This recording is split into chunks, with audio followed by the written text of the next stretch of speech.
Good morning students. आप सभी विद्यार्थियों का हिंदी कक्षा में स्वागत है।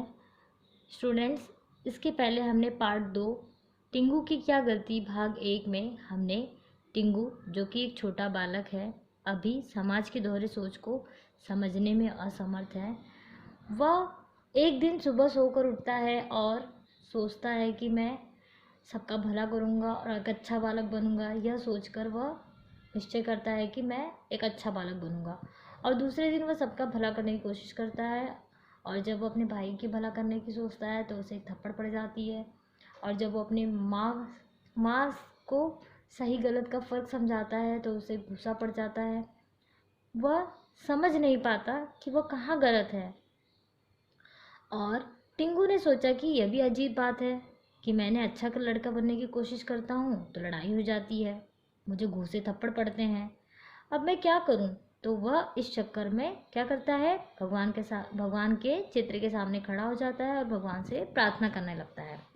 जब वह टिंगू भगवान से प्रार्थना करने लगता है तो क्या होता है, आइए टिंगू की क्या गलती थी भाग 2 में कहानी आगे पढ़ते हैं और कहानी को पूर्ण करते हैं। सभी विद्यार्थी हिंदी की किताब निकाल लीजिए, पेज नंबर 12 पर आ जाइए। टिंगू भगवान के चित्र के सामने प्रार्थना करते हुए नजर आता है और तभी कौन आता है, तभी टिंगू के बड़े भाई आते हैं और कहते हैं, टिंगू के बड़े भैया जो ये सब सुन रहे होते हैं कि टिंगू किस तरह से प्रार्थना कर रहा होता है। उन्होंने पीछे से आकर टिंगू का कान पकड़ लिया। टिंगू ने घबराकर आंखें खोल दी। वह समझा कि भगवान ने ही कान पकड़ लिया है। देखा तो भैया खड़े हैं। टिंगू भगवान से अपने भोलेपन सरलता से भगवान से प्रार्थना करते हुए कि भगवान, मुझे वकील साहब के आंगन में जो पेड़ है उसके पेड़ तक मेरे हाथ नहीं पहुंचते, भगवान ऐसी कृपा करिए कि उसकी डाल नीचे झुकाए और मैं उस पेड़ पर फले हुए अमरूद है उसे तोड़ सकूं। यह सरलता से भोलेपन में यही भगवान से प्रार्थना करते रहता है। तब तक भैया आते हैं और भैया उनके कान पकड़ लेते हैं और टिंगू को ऐसा लगता है कि भगवान ही नीचे आ गए हैं। भैया ने पूछा, क्यों रे, भगवान से चोरी में सहायता करने की प्रार्थना करता है। टिंगू ने कहा, तो क्या हुआ, हमारी पुस्तक में कहानी है कि एक लड़के के लोटे से दूध गिर गया था, उसने भगवान से प्रार्थना की, उन्होंने उसका लोटा भर दिया। वह तो बच्चों के लिए ऐसा करते ही है। यह सुनकर बड़े भैया खूब हंसे। उन्होंने टिंगू का कान जोर से खींचा। अब टिंगू बड़ा परेशान हुआ। हर अच्छा काम करने पर चाटा पड़ जाता है या कान खींचा जाता है। उसने सोचा, कुछ भी हो, मैं अच्छा काम करूँगा और अच्छा लड़का बनूँगा। टिंगू को इतने थप्पड़, घूसा, चाटा पड़ने के बावजूद वह निश्चय कर चुका था कि वह अच्छा काम करेगा और अच्छा लड़का बनेगा। यही सोचकर वह अपने मन में निश्चय करता है। स्कूल जाने का समय हो गया। माँ ने कहा, टिंगू स्कूल क्यों नहीं जाता। टिंगू ने कहा, अब मैं स्कूल नहीं जाऊंगा, घर पर ही मास्टर साहब का फोटो सामने रखकर पढ़ा करूंगा। माँ ने पूछा, तू पागल हो गया है क्या। टिंगू ने कहा, मैंने एकलव्य की कहानी पढ़ी है। गुरु द्रोणाचार्य उसे शिक्षा देने से इनकार कर दिया था, तब उसने गुरु की मूर्ति बनाकर उसके सामने तीर चलाने का अभ्यास किया और सबसे आगे बढ़ गया। मुझे भी कल मास्टर साहब ने कक्षा से निकाल दिया था। मैं भी उनके फोटो सामने रखकर यहीं पढ़ूंगा और कक्षा में पहले नंबर पर आ जाऊंगा। तो टिंगू ऐसा क्यों कहता है कि वह भी स्कूल नहीं जाएगा, क्योंकि उसने एकलव्य की कहानी पढ़ी थी। एकलव्य की कहानी में क्या होता है, गुरु द्रोणाचार्य जो होते हैं वह एकलव्य को शिक्षा देने से इनकार कर देते हैं और इसलिए वह जो एकलव्य होता है वह गुरु की मूर्ति बनाकर सामने तीर चलाने का अभ्यास करता है। यहाँ पर टिंगू द्रोणाचार्य और एकलव्य की कहानी से अनजान है। वह यह नहीं समझता कि उस कहानी में भेदभाव का वर्णन किया गया है और टिंगू अभी असमर्थ है, नादान है। वह यह समझने में असमर्थ है। उसने जो कहानी पढ़ी उसी कहानी को दोहराते हुए वह यही कहते रहता है कि मैं स्कूल नहीं जाऊंगा और गुरु के सामने फ़ोटो रखकर यहीं पढ़ूंगा, कक्षा में पहले नंबर पर आ जाऊंगा। माँ उसकी बात सुनकर हंसी। फिर सबने मिलकर उसे डांटा और स्कूल भेजा। टिंगू बस्ता लटकाए रोता रोता स्कूल पहुंचा। उसने आंसू पोंछ लिए, तय किया कि चाहे जो हो जाए अच्छे काम ज़रूर करूँगा। उसने पुस्तक में पढ़ा था कि जब गुरुजी दिखे उन्हें आदर से प्रणाम करना चाहिए। उसने अपने शिक्षक के सामने जाकर कहा, प्रणाम गुरुजी। वह बरामदे में आते दिखे तो फिर उसने कहा, प्रणाम गुरुजी। छुट्टी में वो मैदान में दिखे तो फिर उसने कहा, प्रणाम गुरुजी। उसने 10-12 बार प्रणाम गुरुजी किया। इससे शिक्षक परेशान हो गए। उन्होंने समझा कि वह उनकी हंसी उड़ा रहा है।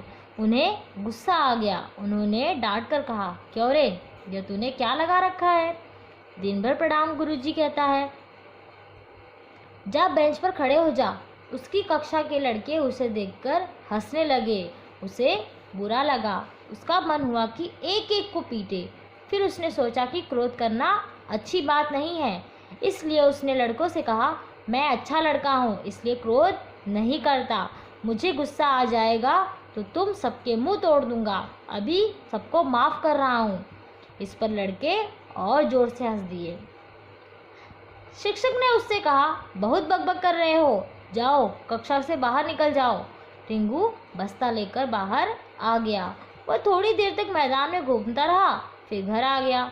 शाम को उसने जल्दी भोजन किया और तुरंत सोने लगा। उसकी माँ ने कहा, टिंगू तू तो शाम से ही सोने लगा, पढ़ेगा नहीं? टिंगू ने लेटे लेटे कहा, अच्छे लड़के रात को ज़्यादा नहीं जागते, वह जल्दी सो जाते हैं। माँ उसके पास आई। उन्होंने टिंगू का कान उमेठा। उसे उठाते हुए कहा, बड़ी बात बनाता है, पढ़ने से जी चुराता है, चल पढ़ने बैठ। टिंगू ज़रा देर रोया, फिर पढ़ने लगा। वह सोचता रहा, मैंने आज दिन भर अच्छे काम करने की कोशिश की। प्रशंसा की बजाय मुझे 4 तमाचे पड़े, 2 घूंसे पड़े, 3 बार कान उमटे गए, 3 बार डांट खाई, बेंच पर भी खड़ा किया गया, कक्षा से भी निकाला गया। पर मेरी क्या गलती है? टिंगू को कोई गलती समझ में नहीं आई। इस कहानी को पढ़ने वाले बताए कि टिंगू की क्या गलती थी। तो बच्चों बताओ, आपने ये कहानी पढ़ी तो बताइए टिंगू की क्या गलती थी? तो बच्चों, टिंगू जो कि एक छोटा बालक है, भोला है, नादान है, सरल स्वभाव का है, वह जो कार्य करता है उसे उसके घर वाले समझने में असमर्थ हो जाते हैं, उसे समझने की कोशिश नहीं करते, क्योंकि प्रस्तुत जो कहानी है वह समाज में फैले दोहरी सोच को दर्शाता है। एक तरफ हम कहते हैं कि सिगरेट पीना बुरी बात है, और वही समाज में क्या मिलता है? सिगरेट, पान, बीड़ी, गुटखा, ये सारी चीज़ें मिलती है। तो समाज में अगर यह चीज़ें हानिकारक है, बुरी है, तो इसे बेचना क्यों अनिवार्य है? क्योंकि ये हमारे समाज में 2 तरह के लोग हैं, जो सिर्फ कहते हैं और करते नहीं हैं। बच्चों, टिंगू की यह गलती है कि वह अभी छोटा बालक है, भोला है, सरल स्वभाव का है। वह समाज में फैले दोहरी सोच को समझने में अभी बहुत ही छोटा है, असमर्थ है। इसलिए टिंगू अपने द्वारा की गई गलती को समझ में नहीं आती और वह समाज की दोहरी सोच को समझ नहीं पाता। इस तरह आज हमने पार्ट 2 टिंगू की क्या गलती थी, यह कहानी को हमने पूर्ण की। यह कहानी दोहरी सोच पर आधारित है और इसके जो लेखक हैं हरिशंकर परसाई जी, वह व्यंग्यात्मक कवि है, वह व्यंग करते हुए कवि हैं, समाज की सच्चाइयों को उजागर करते हैं। इस कहानी के माध्यम से हमें द्वारा समाज में फैली 2 तरह के सोच को हमें जानने का इस कहानी के द्वारा मौका मिला है। इस तरह से टिंगू की क्या गलती है, यह कहानी आज पूर्ण होती है। सभी विद्यार्थियों को टिंगू की क्या गलती है भाग 2 कहानी के आधार पर असाइनमेंट दिया जाएगा। सभी विद्यार्थियों को आज शाम 5 बजे प्रश्न पत्रिका दिया जाएगा और प्रश्न पत्रिका को पूर्ण करके कल शाम 5 बजे से पहले असाइनमेंट अपना जमा करेंगे। धन्यवाद।